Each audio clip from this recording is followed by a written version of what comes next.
그러면 종합적으로 제가 만약에 제 포트폴리오에 박 의원의 얘기를 녹인다고 하면 4분기에 경기 민감과 리오프닝 관련된 주식들을 3분기 때부터 조금씩 사모아서 4분기를 대비하자, 이런 결론에 도달해도 되겠네요.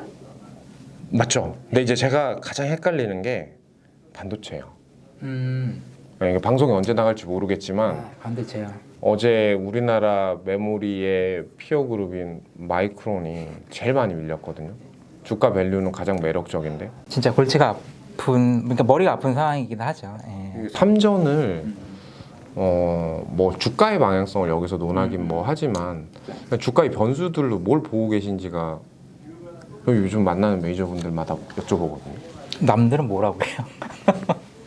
근데 제가 왜 이걸 다 여쭤보냐면 서로 하는 이야기가 달라요. 다르죠. 네, 그럴 때 보면 한 가지 큰 추세가 만들어져요. 다 좋게 볼 때는 그게 반영되어 있는 상황인 거잖아요. 그래요, 맞아요.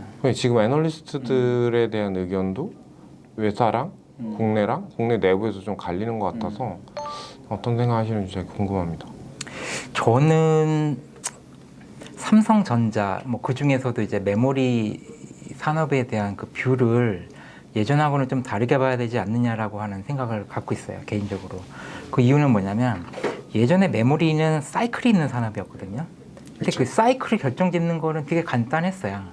가격을 보고 그 공급자들의 캐펙스를 보면 우리가 알 수 있었어요. 예. 가격이 막 미친 듯이 올라요. 그러면은 공급자들이 캐펙스 증설을 막 하는 거죠. 그럼 여지없이 주가는 꼭지를 찍고 빠졌죠. 예. 그게 과거에는 한 3, 4년 사이클로, 이 3, 4년 사이클은 당연히 캐펙스를 짓고 공장을 가동할 때까지 걸리는 그 시간을 얘기하는 건데, 그런 사이클이 있었기 때문에 상당히 좀 벌러털리티한 그런 주가도 그렇고 기업 실적도 그렇고 그런 사이클을 봤단 말이죠. 근데 최근에 이게 언제부터 조금 달라지기 시작했냐면은 2016년도부터 조금 달라지기 시작했다고 봐요. 근데 2016년도에는 어떤 일이 있었냐면, 사실은 2016년도 전까지만 해도 메모리를 포함해서 모든 IT 산업에 대한 수요가 부진한 상황 속에서 진행이 되고 있다가 어느 날 갑자기 미국의 서버 업체들이 서버 디램 관련된 메모리 칩을 미친 듯이 산다는 거예요. 가격이 막 급등하기 시작하는 그렇죠. 거예요. 안 봤던 변수였죠. 예. 그래서 기억하시겠지만은 2016년도, 2017년도, 특히 18년도까지 기업의 이익은 수직 상승하게 되어 있었어요. 주가는 2017년도에 피크를 찍고 빠졌지만, 근데 문제는 예전 같았으면은, 특히 예전에 이제 PC에 들어가는 메모리 칩 같은 경우에는 유통시장에서 돌아다니는 재고 파악이 가능했어요.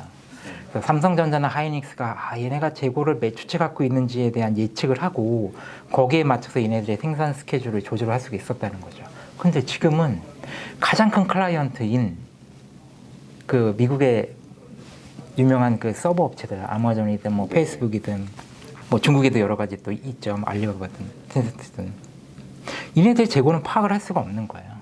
예. 그리고 이네들이 이 재고를 가지고 내고를 하는데, 제 생각에는 국내 하이닉스나 삼성전자 애들이 내고에 있어서의 그 바기닝 파워가 우리는 있을 거라고 생각을 했지만 시장이 기대했던 것만큼 그렇게 영향력을 갖고 있는 것 같지 않다는 생각이 좀 들었어요. 그래서 삼성전자나 하이닉스가 갖는 새로운 전략이 제가 느끼기엔 여기에 휘둘리지 않겠다라고 하는 전략을 가진 것 같아요.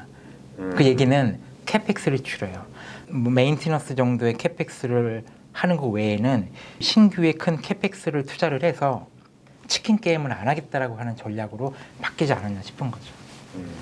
그러면은 반대로 생각하면 삼성전자의 이익의 변동성 폭이 상당히 줄어든 거예요.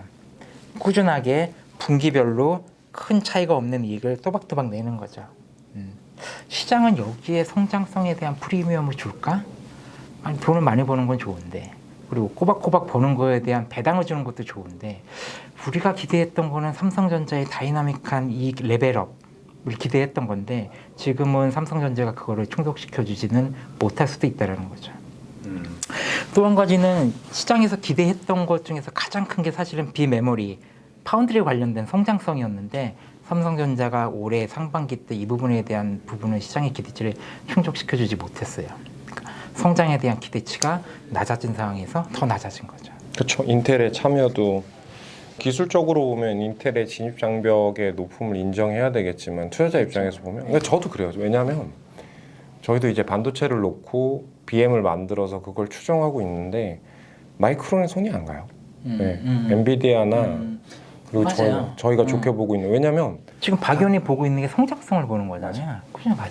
그러니까 반도체 장비는 확정적 혹은 획정적 성장과 관련한 부분에서 아직도 그로스의 정점을 보지 않았던 산업이기 때문에 밸류에 대한 논함은 있더라도 메모리보다 훨씬 더 편한 성장을 보게 되는 거고 그리고 뭐 엔비디아 같은 경우는 아직도 꿈을 꾸게 만들 수 있는 그림이 있는 거죠. 그러다 보니 막 가슴을 막 뛰게 만들잖아요. 그런 주식들. 우리가 원하는 기업들인데. 그래서 메모리 반도체와 관련한 부분에서 외국인들의 손이 가지 않는 게 아닐까? 뭐 그리고 또 한 가지 좀 생각을 해보셔야 될 게 많은 분들이 그 이야기를 하거든요. 이렇게 실적 좋은데 뭐 현대차도 마찬가지고 주가 왜 안 가냐 그러는데 이제 개별 섹터나 기업의 이익 말고 전체의 그림으로 외국인 수급을 보면 한국을 사야 될 이유는 지금 부족해요.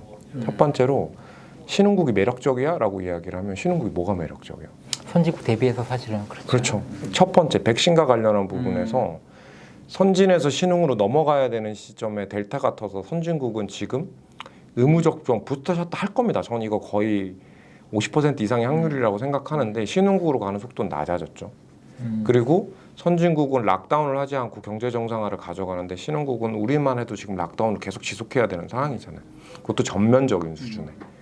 그리고 테이퍼링이 남아있는 구간이죠. 테이퍼링은 시행되는 시점이 아니라 시행을 이야기하는 시점부터 이머징에 대한 자금 유출로 저희가 이제 관습화해서 생각하고 있기 때문에 지금 전반적으로 신흥국을 사야 될 이유가 떨어지는 상황 내에서 한국이라는 마켓이 약간 온오프 스위치 같은 곳이거든요. 워낙 유동성이 좋다 보니까. 그래서 그 두 개가 맞물려서 외국인이 한국을 안 사고 있냐는 생각을 저는 개인적으로 하고 있고 그러면 이제 돌려 생각해봐야죠. 언제 살 거냐는 거죠. 기관들이 저한테 그런 질문을 많이 해요. 아 그래요? 그럼 언제 살 것 같냐고. 언제 오를 것 같냐고. 언제일까요? 한국이 선진국 지수에 편입됐었을 때. 그건 구조적인 이야기잖아요. 그렇죠. 근데 올해는 힘들 테고 그렇죠. 그 디스카운트가 되게 클 것 같아요. 근데 저는 뭐 저기 이걸 들으시는 청취자분들이나 뭐 사실 저희도 이번 주 이번 달 수익률이 더 중요하니까요. 저는 제가 말했던 이 두 가지 이슈가 올해 안에 해소가 될 거예요. 두 가지 이슈라고 하면 테이퍼링 시행 시점, 테이퍼링이 만들어 놓은 텐트럼, 그리고 코로나 확산의 커브의 정점. 그러면 반대의 모멘텀이 생길 수 있다라는 거죠. 그리고 한국이 매력적이려면 올해 4분기가 아니라 내년도 이익을 봐야 되는 시점. 그렇죠. 맞아요. 내년도 이익을 근데 10월 달에 오면요.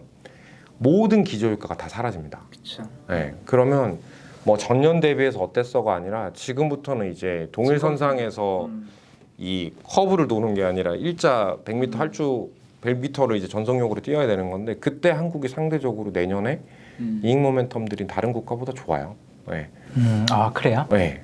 그래서 저는 지금 이제 전체에서 보면 일회성, 네이버 일회성 이런 것들 빼고 나서 보면 그렇거든요. 그래서 저는 지금 기준으로 본다라고 하면 외국인은 10월 정도 한국에 대한 본격적 몰라 이건 희망 고문인데 굳이 희망적으로 본다라고 이야기를 하면 이건 제가 보고서에서 적거나 그런 내용은 아닌데 10월 정도에는 외국인의 변화들을 가져갈 수 있는 역발상적인 요인들이 충족되는 시기긴 해요.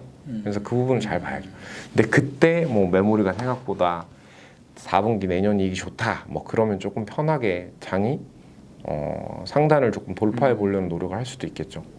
아마 삼성전자 기준으로 박 의원이 얘기했던 그 포인트에서는 파운드리의 수율이 잡히고 내년도 파운드리의 실적이 올라오느냐가 키포인트가 될 거예요. 그렇죠. 맞을 것 같습니다. 알겠습니다.